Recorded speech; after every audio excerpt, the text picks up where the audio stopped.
Dictation start होगी 3 second बाद। Start.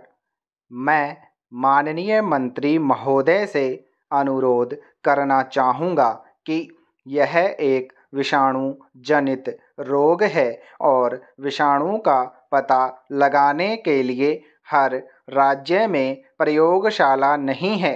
कुछ अग्रणी राज्यों में यह सुविधा हो सकती है, लेकिन यह सुविधा बिहार में नहीं है। हो सकता है कि दूसरे राज्यों में भी यह सुविधा न हो। इसलिए जब मैं मंत्री था तो मैं चाहता था कि हर राज्य में कम से कम एक वायरल प्रयोगशाला हो, ताकि वे ऐसी महामारी से निपट सकें। इसलिए मैं इस समय माननीय मंत्री से अनुरोध करता हूं कि वह इस बात को सुनिश्चित करने के लिए कदम उठाएं कि हर राज्य में कम से कम एक वायरल प्रयोगशाला अवश्य हो, क्योंकि आजकल वायरस जनित रोग आम हो गया है। इसके बाद दवाइयाँ भी महत्वपूर्ण हैं। यदि मैंने ठीक से समझा है तो मैं समझता हूँ कि ये दवाइयाँ निःशुल्क दी जा रही हैं। यह निःशुल्क दी जानी चाहिए, क्योंकि यदि कोई रोगी किसी स्थान पर गया हो और उसे उक्त बीमारी हो तो वहाँ निःशुल्क दवाइयों का प्रबंध होना चाहिए। दूसरी बात यह है कि यदि कोई यात्री आता है और उदाहरणार्थ वह दिल्ली में ठहरता है तथा वह किसी जिला अस्पताल में जाता है, तो प्राथमिक चरण में इस रोग का पता लगाने के लिए जिला अस्पताल में भी प्रबंध होना चाहिए, अन्यथा वे बीमारी से मर भी सकते हैं।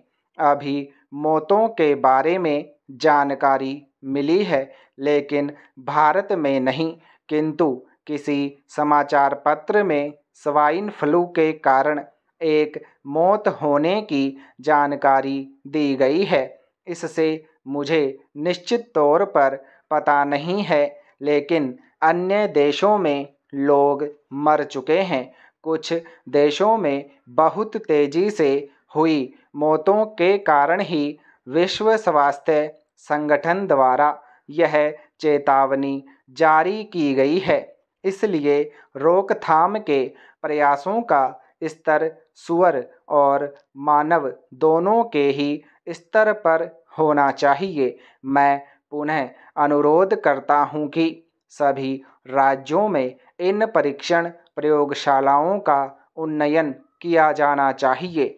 सभी राज्यों में विषाणु जनित रोगों की जांच करने के लिए कम से कम एक परीक्षण प्रयोगशाला होनी चाहिए।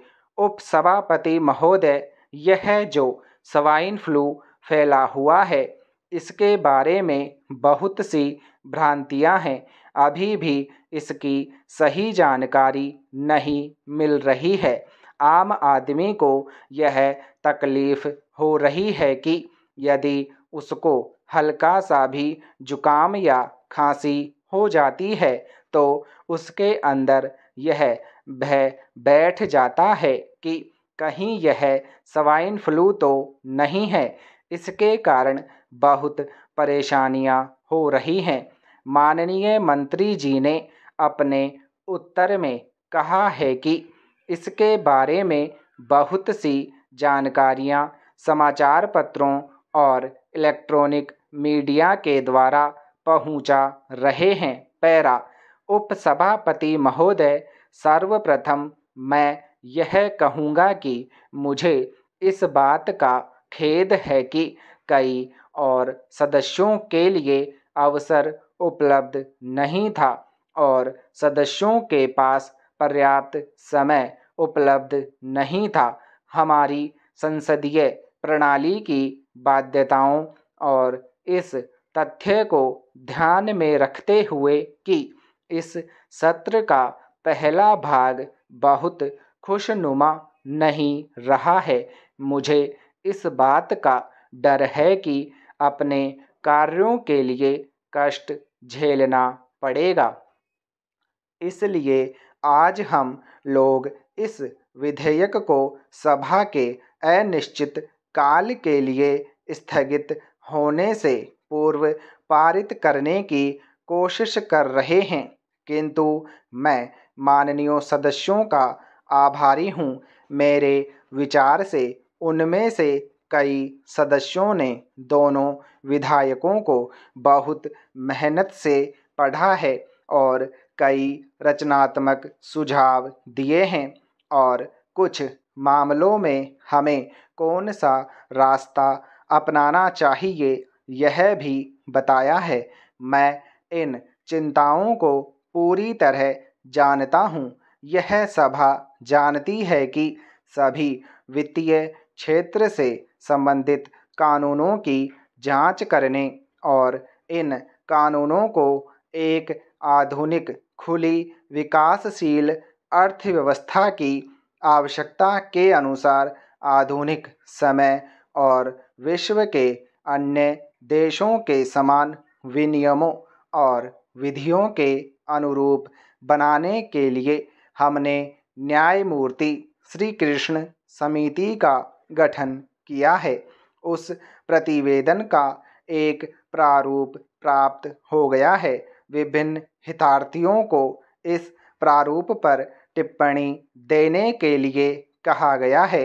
जैसे ही हमें व्यापक प्रतिवेदन प्राप्त हो जाता है, निश्चित रूप से हम लोग इन कानूनों की अधिक व्यापक तरीके से जांच करेंगे।